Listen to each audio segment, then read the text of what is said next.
Good day, everybody. Am I too close? Let me check and see. Um, huh. This is Morsels of a Thought 1602. Morsels of a Thought, 1602 days. I have been here. Consecutive days for you all, guys. From California, 6:10 a.m. Pacific Daylight Time, which means 9:10 Eastern Time, etc. Oh. Anyway, so I want to give you inspiration to have a great day, knowing the right things to do with morsels of a thought of wisdom. Knowing the right things to do would be called wisdom, and then actually doing them would be called virtue, believe it or not. So we want to bring more virtue into the world, and we are doing it in morsels of a thought. I have dating rules on Tuesdays and Thursdays. TR Tuesdays, TR Thursdays stands for T, here stands for the rules.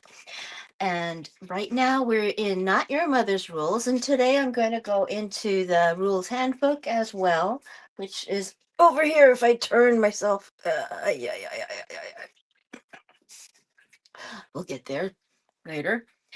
Right now, we were talking about how to be a creature unlike any other, and we were reading about some pitfalls as well.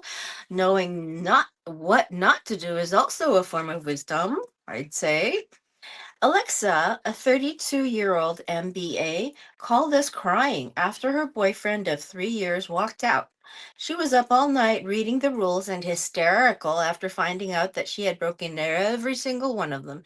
We reminded her that she is a creature unlike any other, CUAO, and that any man would be lucky to meet her. We had her send us some photos and answer some questions so we could create an online profile for her. Not the next day or the next week, but that very day.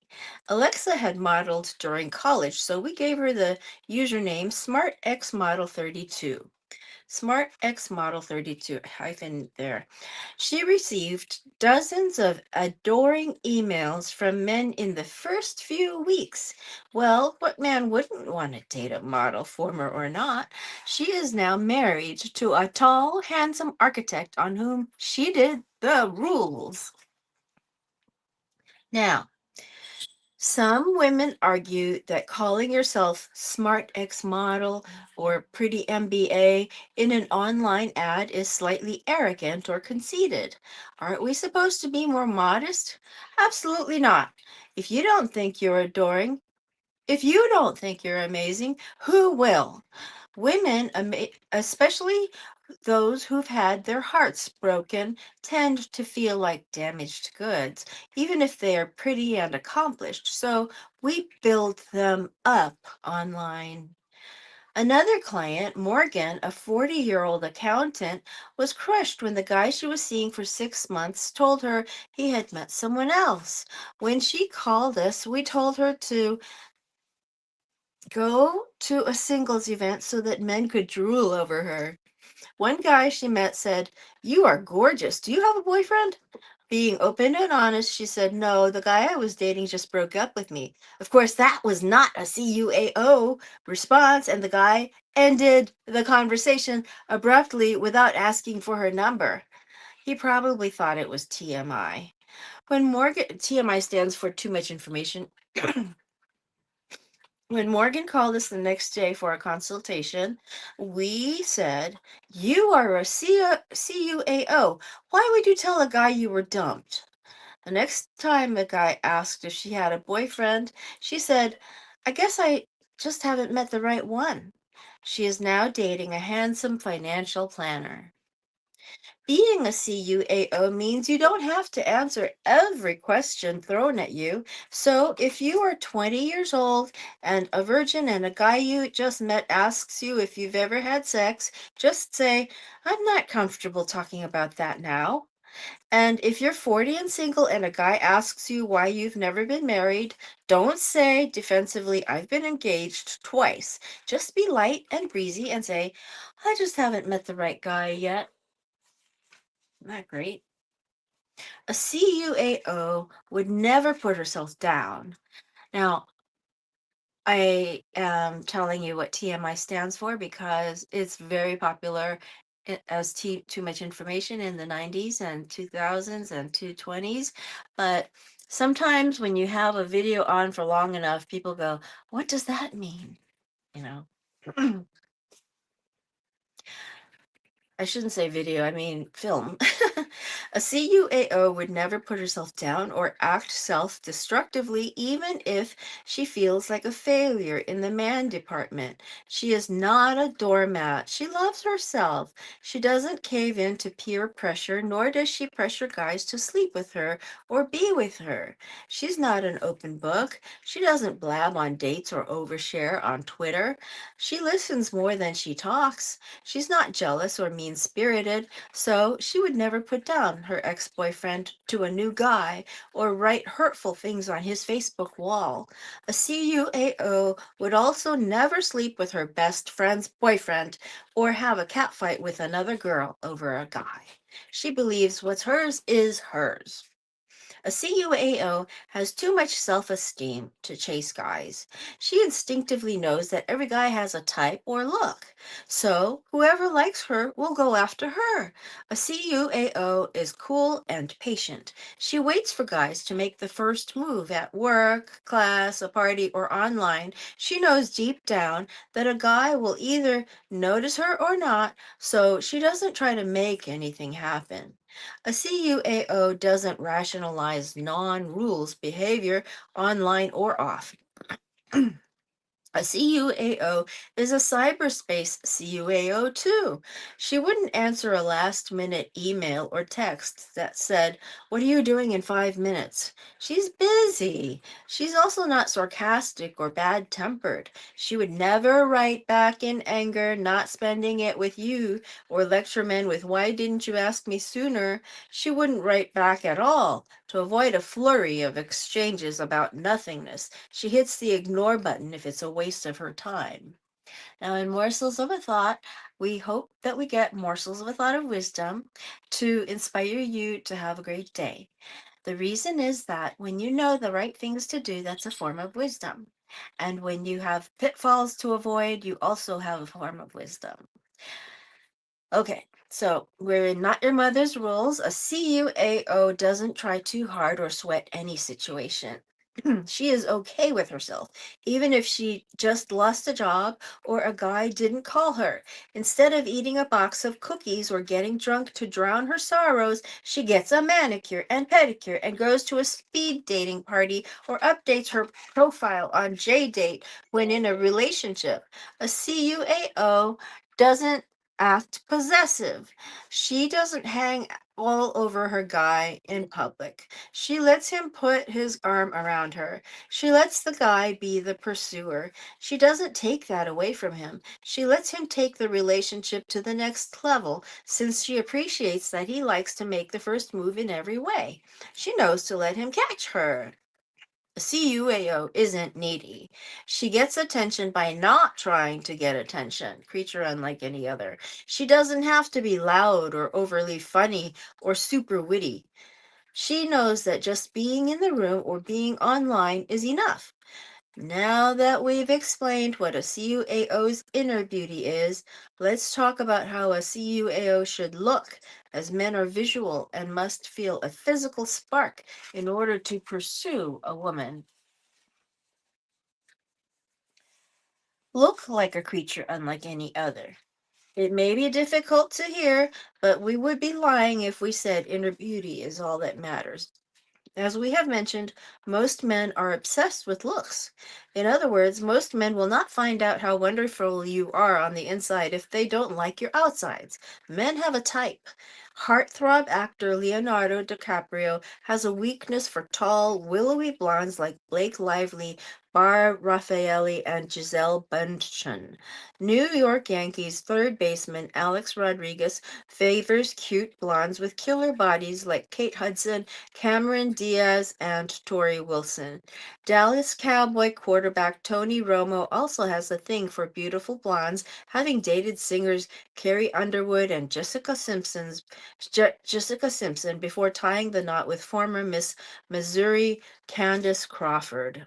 The point?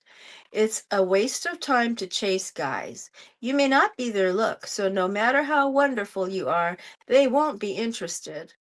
Rules consultations include an assessment of a client's looks, both for dates and events and for online dating website profile photos. Here are some general beauty guidelines we suggest. Hair, length and style. Most men prefer long, straight hair below shoulder length. One of our personal hairstylists who worked at a top salon in New York City and has very high profile clients did a survey of the men whose hair she cuts. All said they loved long, straight hair on women. It's simply the most feminine. Anything above the neck or chin tends to be masculine looking. We tell clients to grow their hair long or even to get hair extensions. Some women argue, saying that their hair is too thin to wear long or that it's more work to wash and dry long hair. Our answer is just try it. Others argue that hair extensions are too expensive, but we remind them that they had no problem dropping $500 on airfare to visit their last boyfriend. See how you look. Also, curly doos can look messy, while long, stick straight hair looks more like one of those luscious shampoo ads. We tell women with naturally curly waves to blow their hair out straight or use a flat iron. Color. We often tell women who feel blah with brown hair to try highlights or to go blonde. A lighter shade really seems to work to perk them up.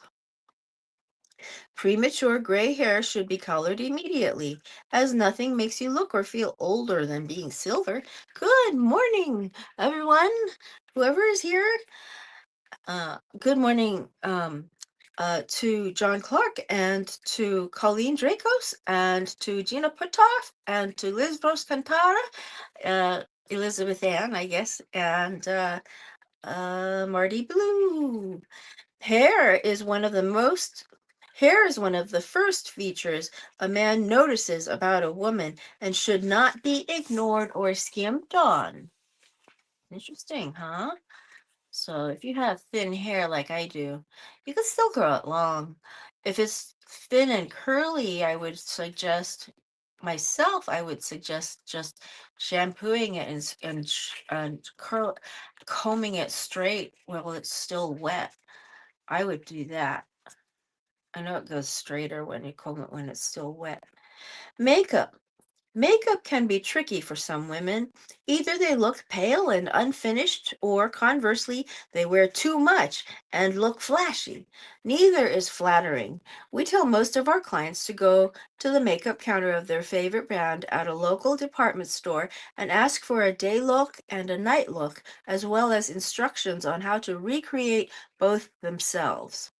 While many women have their own personal style, we feel that most that makeup must-haves for a makeup must-haves for a CUAO are bronzer, eyeliner, mascara, and a light-colored lip gloss.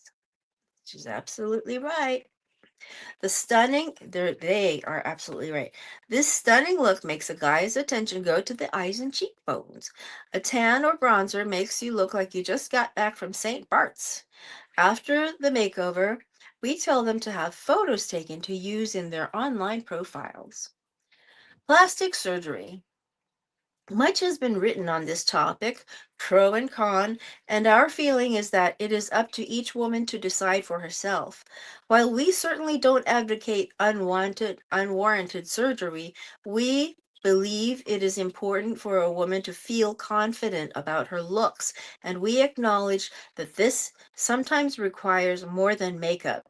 If a client wants to alter her appearance to feel prettier and more self-assured, we sell we support her decision. Other beauty essentials. If you have a lot of facial hair and a unibrow or even a mustache, you should get it lightened or waxed. If you have weak nails or bite them, get a gel French manicure that can last 2 or 3 weeks. 2 to 3 weeks. Long nails will make you feel like a goddess, and so will long eyelashes. You may want to have eyelashes put on. Get your teeth. I actually almost went to work as a eyelash extension maker because they would go from $200 to $700 per treatment to glue on extensions to your own eyelashes. However, I didn't do that. In the end, I was saying, okay, I want to take a real estate class.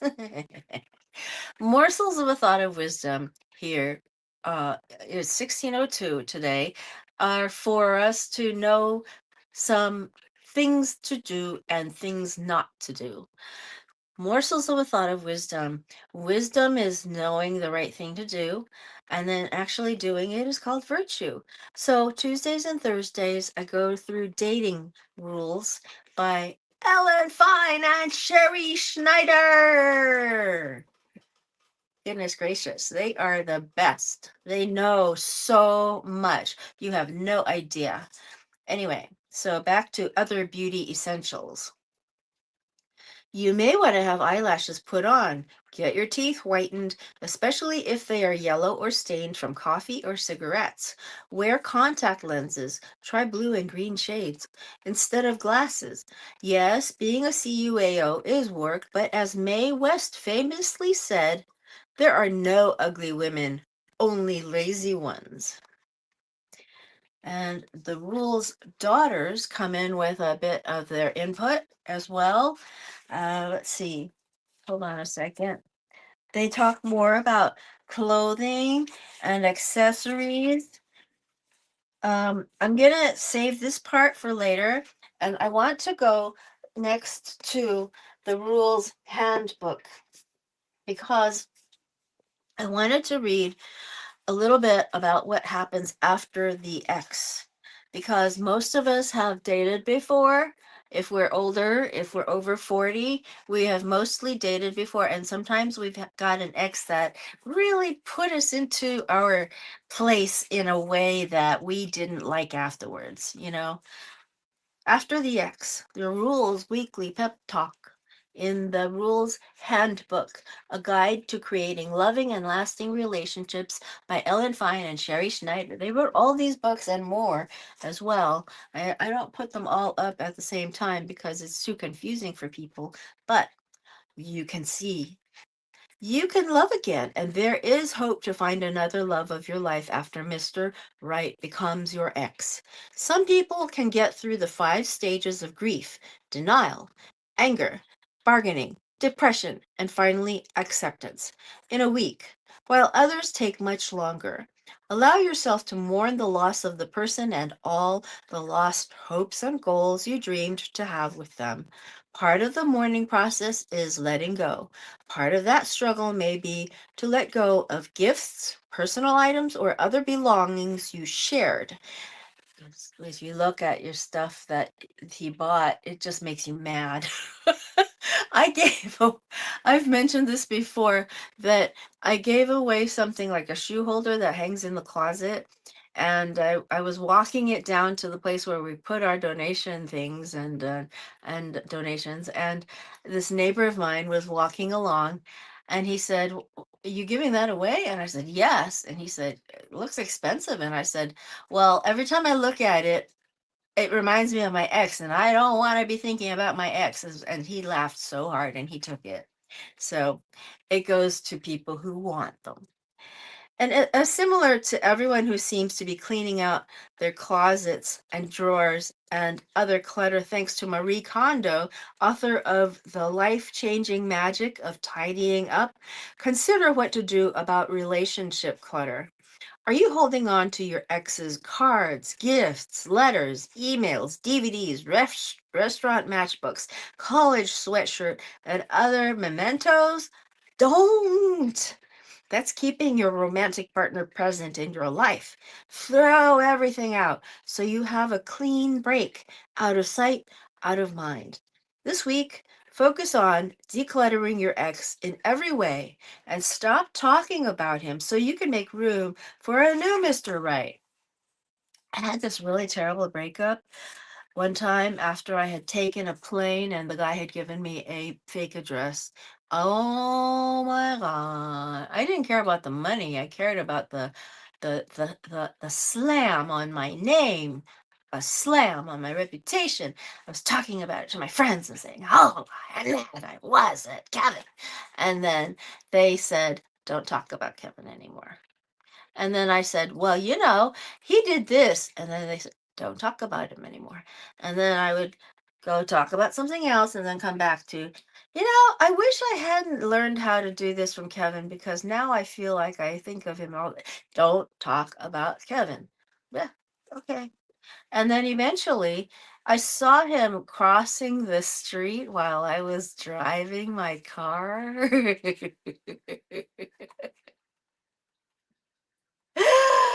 I didn't notice him until he had actually finished crossing. But you should have seen the scared look on his face because he had recognized me before I saw him. I knew there was a pedestrian and it was kind of nighttime, really dark. Not that dark, but dark enough. And I thought, it sure looks like somebody I know. Oh yeah. That's what, that's how I really thought of it. Oh my gosh. And I thought, darn. Oh boy. Stop talking about your ex. That's what it says in here. The first thing about this week. I'll read this part. If you want to get over your ex, stop talking about him and tell everyone you know to change the subject. Women will typically tell anyone who will listen about their breakup. They will go over all their mistakes to figure out where it went wrong and possibly salvage the relationship. They get advice from their astrologist, manicurist, therapist, trainer, hair colorist, and guy friends, hoping to crack the case. Getting rid of an ex obsession means making a decision that it's over and done with and there's no going back. Talking about him is keeping him alive. Not talking about him will help you feel like it's dead. Imaginary exes. Women can get attached quickly to men they barely know. One client got stalled for a year on a guy she had only one date with. During the years, he messaged her for months, but never asked her out again. We call these imaginary exes. We remind the women that messages mean nothing and that it's not a genuine relationship until there are many months of consecutive Saturday night dates. The rules are a truth serum that suggest questions you to ask so you can become more rational about how you see your relationships. What would you tell a friend who was obsessed with a guy who texted but never asked her out? Exactly. So pretend you are that friend and don't waste time on fantasy exes. All right, so we've got this done. We have looked in both books today that I wanted to see, and we are going to go tomorrow to Friday Brain Rescue. So I will talk to you again later tomorrow, days in a row, and I will see you then. Okay? Old Kinderhook.